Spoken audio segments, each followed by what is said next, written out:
pangalang War Daddy. Hinayaan ni War Daddy ang kabayo at bumalik sa loob ng tangke na pinangalanan niyang Fury.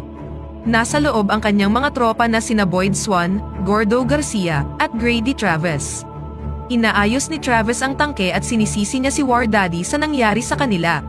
Silang lahat ay nasasaktan at malungkot sa pagkamatay ng isa sa kanilang mga kasamahan nang sila'y atakihin. Nang oras na matapos ni Travis ang pag-aayos sa tangke, agad silang umalis sa battlefield. Nang makabalik sila sa kampo ng mga kaalyado, binati si War Daddy ni Sergeant Binkowski. Pagkaraan ng ilang sandali, nilapitan si War Daddy ng isang sundalo at tinanong kung nasaan ang ibang sundalo, ngunit si War Daddy at kanyang mga tauhan na lang ang natira sa labanan. Samantala, pinag-uusapan ni Boyd, Gordo, at Travis si Red, ang namatay nilang kasamahan. Ilang sandali pa, dumating si War Daddy at nagbigay ng utos sa kanila. Nang mapag-isa, si War Daddy ay makikitang nasasaktan din sa pagkamatay ni Red. Kalaunan, nilapitan siya ni Private Norman Ellison. Ipinakilala ni Norman ang kanyang sarili bilang bagong assistant driver at bow gunner ni War Daddy. Nang makita si Norman, hindi makapaniwala si War Daddy sa kanyang mga naririnig. Kakapasok lang ni Norman sa hukbo at 8 linggo pa lang siyang sundalo. Inutusan siya ni War Daddy na puntahan ang tropa, sumunod sa mga utos, at huwag masyadong maging close sa sinuman. Naabutan ni Norman ang iba na inaayos ang Fury. Tinanong siya ng 3 tungkol sa kanyang trabaho sa hukbo at tinakot siya sa gagawin nilang misyon. Samantala, nakikipag-usap si War Daddy sa ibang mga sundalo tungkol sa kanilang sitwasyon nang dinala sa kampo ang isang bilanggong SS soldier. Si War Daddy at ang iba pa ay inatake ang preso ngunit pinigilan siya ng kanyang mga kasamahan. Pagkatapos, sinabihan niya si Norman na dapat niyang patayin ang bawat German soldier na makikita niya. Lumalabas na wala pang napapatay si Norman, kaya binigyan siya ng baril ni War Daddy at tinuruan siya ni Travis kung paano ito gamitin. Nagpatuloy si War Daddy sa pakikipag-usap sa iba pang mga sundalo tungkol sa susunod nilang hakbang. Si War Daddy ang magiging command sergeant para sa kanilang misyon. Pagkatapos talakayin ang plano, naghanda na sila at umalis. Habang nasa daan, nadaanan nila ang mga taong lumilikas. Binalaan sila ni War Daddy na manatiling alerto sa mga nakatagong kaaway sa mga tao. Pagkatapos, may napansin si Norman mula sa linya ng puno ngunit nag-alangan siyang barilin ito. Sa kasamaang palad, nagdulot ito ng matagumpay na pananambang ng mga kalaban. Isang tangke ang sumabog at nakita ni Norman ang pagkamatay ng isang sundalo. Agad na hinabol ni War Daddy ang mga kalaban at pinatay sila. Ang mga kalaban na umambush sa kanila ay pawang mga bata pa lamang. Bumalik si War Daddy kay Norman at pinagalitan siya sa pag-aatubiling patayin ang kalaban. Ngayon, daladala ni Norman ang konsensya sa pagkamatay ng isang tao dahil sa kanyang kapabayaan. Pinangunahan ni War Daddy ang buong division at nagpatuloy sa kanilang misyon. Nakarating sila sa kanilang destinasyon at binati sila ng isang sundalo. Dinala ng sundalo si War Daddy kay Captain Wagoner. Nadismaya ang kapitan nang malaman na hindi sila nagpadala ng sapat na backup, ngunit kahit papaano'y nagtitiwala siya kay War Daddy. Tinalakay nila ang misyon na iligtas ang mga naipit na sundalo ng kapitan sa teritoryo ng kalaban. Pagkatapos, naghanda na sila at nagpatuloy sa kanilang misyon. Naabutan ng squad ang mga naipit na sundalo at sinimulan silang iligtas. Nasa harapan ang mga tangke, habang nasa likod naman ang mga sundalo. Pagkatapos, nagsimulang magpaputok ang mga kalaban sa kanila at sumiklab ang isang shootout sa pagitan ng dalawang panig. Ang mga kalaban ay may malalakas na machine gun at anti-tank na armas. Samantala, hindi pa rin sanay si Norman sa pakikipaglaban.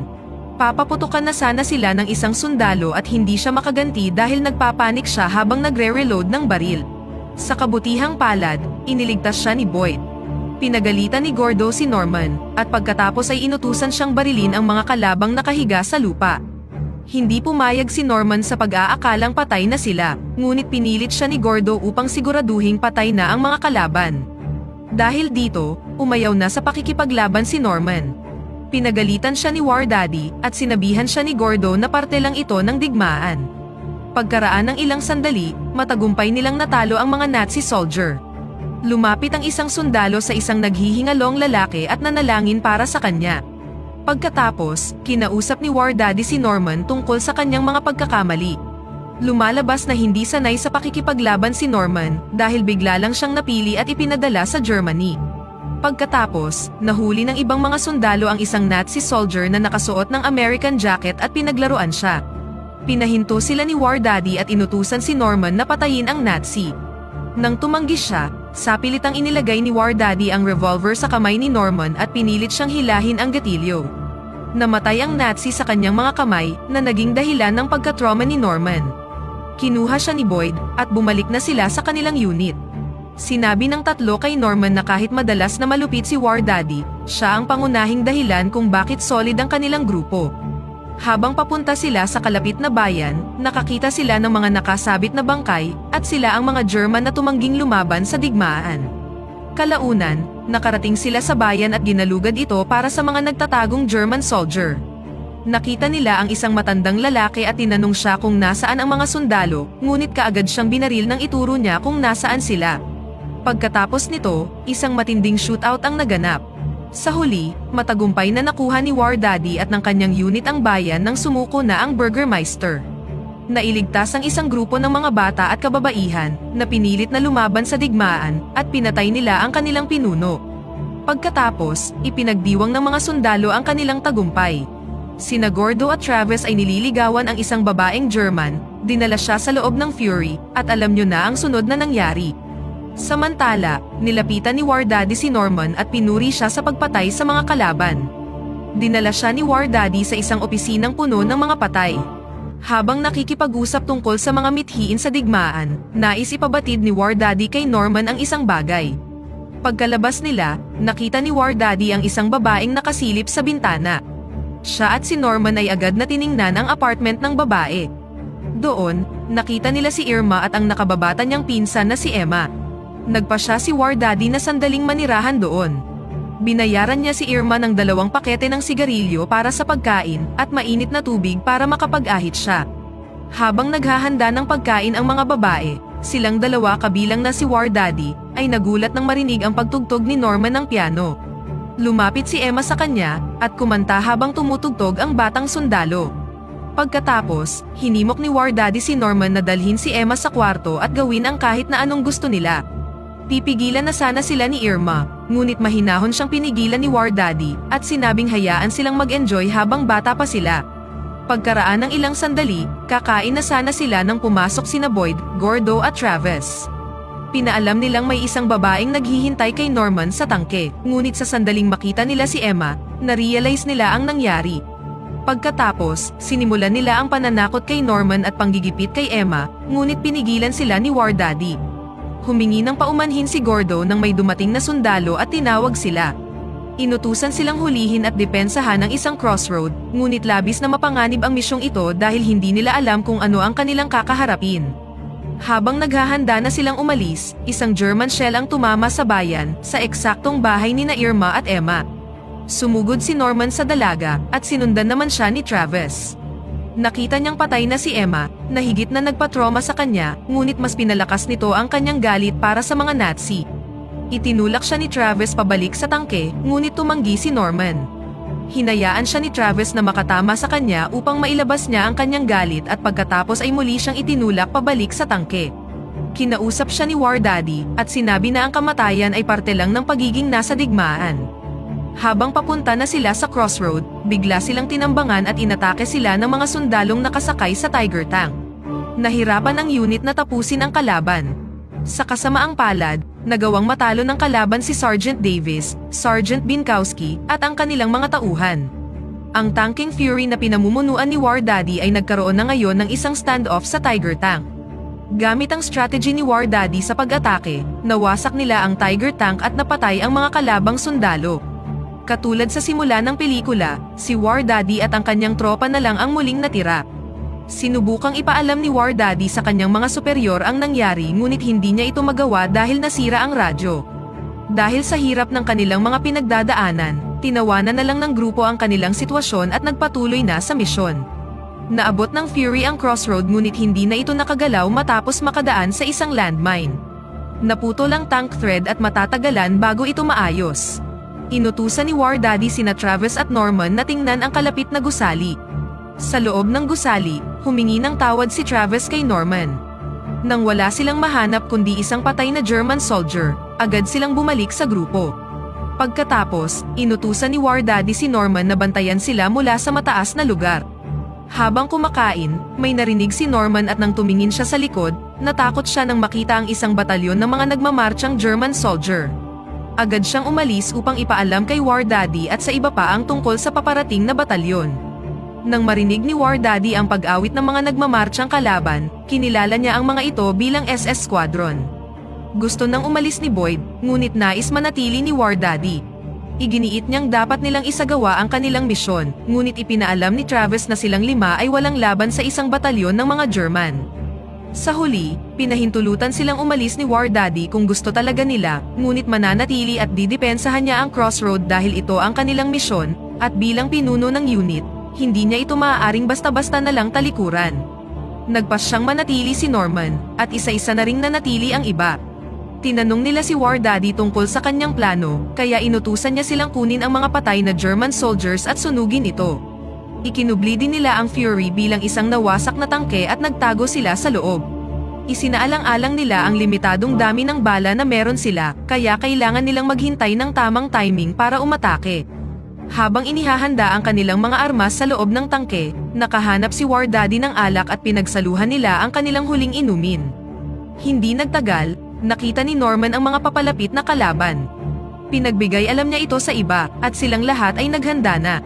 Pinalibutan ng mga kalaban ang Fury at nang buksan ng isang sundalo ang hatch, binaril siya ni Norman at nagsimula na ang labanan. Sa labanan ng isang batalyon laban sa 5, ito na ang pinakamahabang gabi na kanilang naranasan. Naghagis sila ng mga granada sa mga kalaban at pinasabog ang kanilang mga truck. Pinasabog din nila ang kalapit na gusali kung saan nagtatago ang ilang mga sundalong kalaban. Nagsimulang magpaputok ang mga German soldiers, ngunit sa command ni War Daddy, nakuha ng 5 ang kalamangan at napatay ang napakaraming kalabang sundalo. Sa kasamaang palad, nagsimula na silang maubusan ng bala. Planong lumabas ni War Daddy para kumuha ng bala, kaya inutusan niya sina Gordo at Norman na i-cover siya. Naghagis sila ng mga smoke grenades, lumabas sa kanilang mga hatch, at ikinover si War Daddy para makuha niya ang mga bala. Sa sandaling makuha niya ang mga ammo, inutusan niya silang bumalik na sa loob. Babalik na rin sana siya sa loob, ngunit nagawang makaakyat ng mga kalaban sa tangke. Nilabanan niya ang mga ito ngunit nabaril siya sa proseso. Sa kabutihang palad, hindi ito isang nakakamatay na sugat. Tinapala ni Boyd ang kanyang mga sugat at nagbahagi ng isang talata sa Biblia. Sa kabilang banda, inilabas ng mga German soldier ang kanilang Panzerfaust at plano nilang paulanan ang grupo ng sunod-sunod na pag-atake. Pagkatapos, sinimulan silang atakihin ng mga kalaban gamit ang Panzerfaust at ang 5 naman ay gumawa ng counter-attack. Sa kasamaang palad, nagawang mabutas ng isang kalaban ang gilid ng Fury at napatay nito si Travis. Umiyak si Boyd para sa kanyang kaibigan, ngunit inutusan siya ni War Daddy na wag huminto dahil nasa gitna pa sila ng labanan. Nagpatuloy ang 4 sa pakikipaglaban, ngunit masyadong maraming mga German soldier. Nagpaputok at naghagis sila ng mga granada, ngunit ilang sandali pa ay naubusan na sila ng bala. Ang natitira na lang sa kanila ay ang kanilang mga handgun at ang machine gun ng Fury. Sa kabilang banda, alam ng mga kalaban na paubos na ang kanilang mga bala at plano nilang tapusin na sila. Samantala, naghahanda ng lumabas ang 4, ngunit muling sumiklab ang isang putukan.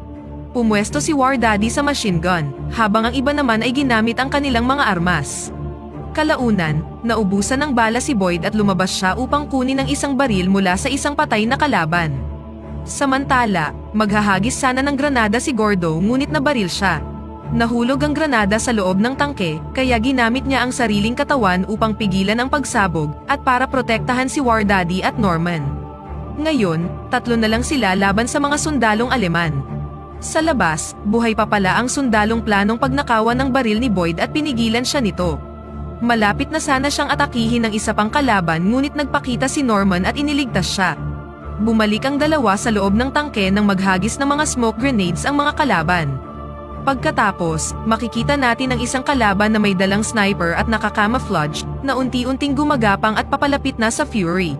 Patuloy na nakikipaglaban si War Daddy sa mga kalaban nang inutusan niya si Boyd na bigyan siya ng granada. Ngunit sa sandaling lumabas si Boyd mula sa hatch, binaril siya sa ulo ng sniper. Muling nagpaputok ang sniper at sa pagkakataong ito, matagumpay niyang natamaan si War Daddy. Upang isecure ang pagpatay, binaril niya muli ito ngunit nagawang makapasok ni War Daddy sa tangke. Sa loob, taimtim na nag-usap sina War Daddy at Norman. Inamin ni Norman na natatakot siya, ngunit ganoon din si War Daddy. Gusto nang sumuko ni Norman, ngunit pinigilan siya ni War Daddy dahil itutorture siya ng mga kalaban hanggang sa siya'y mamatay. Sa labas, dinagsa ng mga kalabang sundalo ang tangke at naghulog ng steel hand grenade. Matapos tingnan ng huling beses si War Daddy, tumakas na si Norman sa bottom hatch ng tangke. Sinubukan niyang takpan ng putik ang sarili upang makapagtago, ngunit nakita siya ng isang batang sundalong Aleman. Pabulong siya ditong nagmakaawa, at hinayaan naman siyang makaligtas ng sundalo. Kinaumagahan, nagising siya sa tunog ng isang dumadaang puting kabayo. Bumalik siya sa loob ng tangke at tinakpan ang bangkay ni War Daddy. Nang marinig ang ingay mula sa labas, kinuha niya ang revolver ni War Daddy at naghanda na muling lumaban. Ngunit nakahinga siya ng maluwag nang makitang isang sundalong Amerikano ang nagbubukas ng hatch. Matapos nilang ipahayag na isa siyang bayani, dinala na nila si Norman sa isang ambulansya. Sa katapusan, ipinakita ang shot ng Fury na lubhang napinsala sa laban, mga bangkay ng German soldiers, at si Norman lang ang tanging nakaligtas, at dito na nagtatapos ang pelikula.